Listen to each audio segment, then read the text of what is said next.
What's going on, everyone? This is Kevin here, coming at you with my hands-on and first impressions video of the OnePlus Nord N300 5G. So without further ado, let's get started. Now this device recently launched, and it's yet another affordable 5G option from OnePlus. Now you can get this phone at both Metro by T-Mobile and the regular T-Mobile at an MSRP of $229.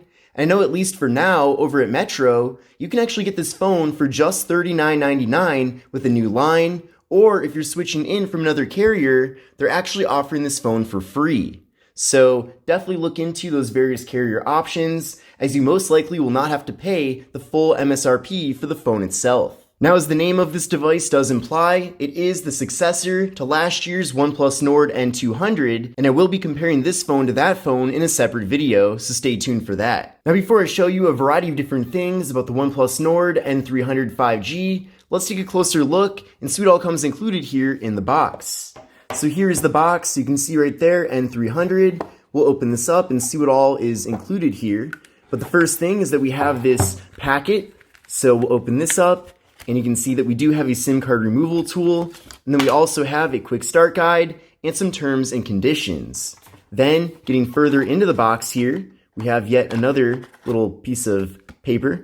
But we have a 33-watt fast charging wall adapter. So it's especially impressive that despite this phone being a budget device, we can recharge it at such a rapid rate. And also, we do have a USB-C cable included here as well. So again, just really nice that we have this, especially considering that nowadays, most smartphone manufacturers don't even include a wall adapter as it is. And then you can see this one is extremely fast. Now with the OnePlus Nord N300 5G, we are getting a very large 6.56-inch display, and in addition to that, it's an IPS LCD display, and it does run at 90 Hz. So with the 90 Hz refresh rate, essentially you're just getting a smoother experience when navigating around the operating system compared to a 60 Hz refresh rate display, which is pretty much what has been the standard for a long period of time. Now the display itself is 720p. However, despite that, I do feel like it looks really clear and everything is very easy to see. Now we do have a PPI of 269, a 20:9 aspect ratio, so a more narrow but taller form factor,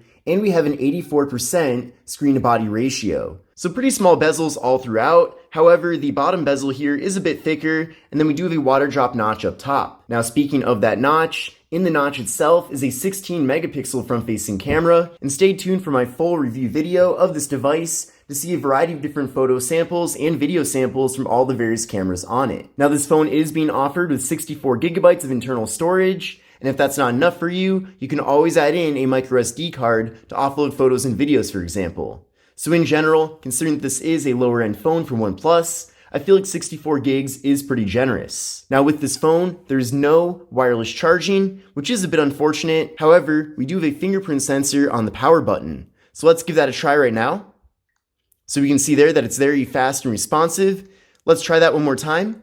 So very quick, very accurate. So I'm definitely a big fan of the placement. It's very convenient. And then the fact that it does work very well is yet another great thing. Now, in addition to that, this phone does support Face Unlock. So I do appreciate that we have multiple methods for accessing the device. Now on the back of the phone, we have a dual camera setup. So there's a 48 megapixel main camera and a 2 megapixel depth sensing camera for portrait mode. And this device does support portrait mode for both the rear and front cameras. So here's how things look on the camera app on the device. This is with the main rear camera right now. Then from here, we can go over to portrait to get those nice blurred out backgrounds. Then over in the More tab, we have some other options. So you can see there's Pro Mode, Extra HD, Panorama, slow-mo, and then time-lapse. Now I'll be going over all of this in my dedicated camera tips and tricks video, but just know that we do have at least a decent amount of options here. Then flipping around to the front-facing camera, there's me right there. And then we can take standard selfies or portrait selfies. So some different options there. And then this phone does support up to 1080p video recording for both the front and rear cameras. Now internally, with the OnePlus Nord N300 5G, we have 4 gigabytes of RAM,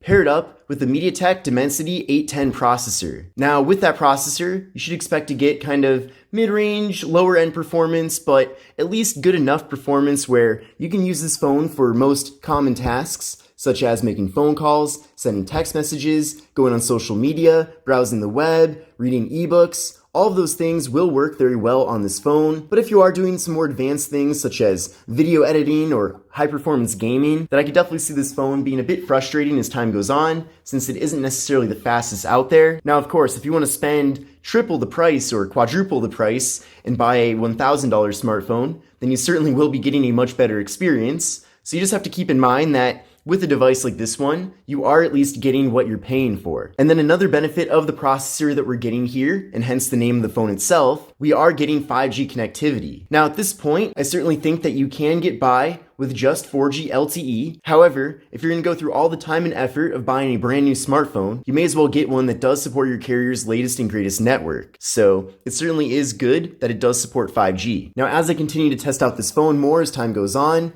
I'll have a better idea of how it actually performs, but I did run a benchmark test using Geekbench 5, and I'll show you the scores from that test right now. But essentially, I got, let me load it up here, a single core score of 595 and a multi-core score of 1765. So these scores are actually very decent, and I am hoping that these scores end up translating into performance that's actually good. But I am pretty optimistic. Now, one thing to keep in mind is that during the setup process, you might notice that the phone is running very slowly, and that's for two reasons. The first thing is, when you're first using the processor in the phone itself, it has to kind of get used to being used. Think of it kind of like a brand new bicycle, where all the mechanicals, when you first start using the bike, are not really used to being used. But as time goes on, things are more used to being used. So it's kind of the same way here with a phone like this one. When you first take it out of the box, you might notice it does run very slowly. And then another part of that too is that since everything's getting set up, like a lot of system apps downloading, there's just a lot going on. So I definitely give this phone at least a day or two of usage to really get a true idea of how it actually performs. Now I already mentioned that this phone offers 33 watt fast charging, which is very impressive. But in addition to that, this device also features a very large 5,000 milliamp hour internal battery. So combining that very large battery with the fast charging really gives you a great experience here in multiple ways. The first way is that you're getting very good battery life with the device, since the battery capacity is so large. Definitely expect to get a full day, if not two, of usage. But then in addition to that, having the fast charging combined with the large battery means that you're not gonna have to wait too long to actually recharge the phone. One downside with a phone that doesn't support fast charging but has a large battery is that you have to kind of sit around all day waiting for it to recharge. But that's not the experience that you'll be getting here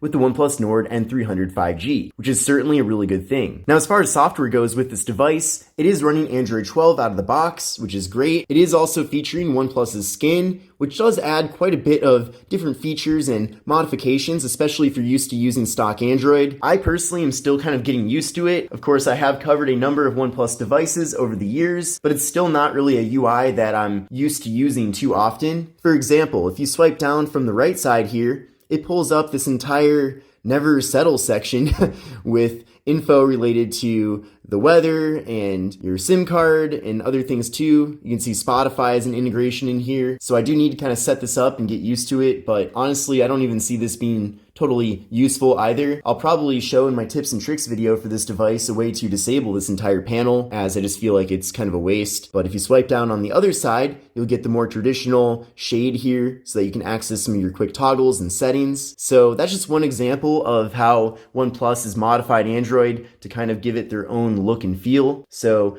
that might be a good thing for some people, but for other people that might actually be a downside. So I'm really curious to know what you think. So let me know in the comments section below. But with this device, we are getting NFC. So if you do like to use tap and pay to make mobile contactless payments with services such as Google Pay, for example, then just know that that will work here. That's certainly a feature that I use all the time with any device that I'm testing that does support it. So again, it's great to see that it is present here. But now that I've gone over quite a bit about the various features and specifications of the OnePlus Nord N300 5G, let's take a closer look at the actual hardware itself. Now, as I mentioned, I'm a big fan of this display. Not only are we getting a very large canvas here, but in addition to that, everything does look really good. Colors are excellent, and even though it is 720p, things do look very crisp and clear. Now, taking a look at the left side of the phone, we have the slot for the micro SD card and SIM card, volume up, volume down, and that's pretty much it. And you probably noticed too that this phone does have a pretty boxy design to it, which overall, I don't mind. I think it's a pretty decent looking phone, especially considering that it is a budget option. Now on the right side of the device, we just have the power button, which doubles as the fingerprint sensor. Then up top here, we have the noise canceling microphone. And then on the bottom of the device, we have the 3.5mm headphone jack,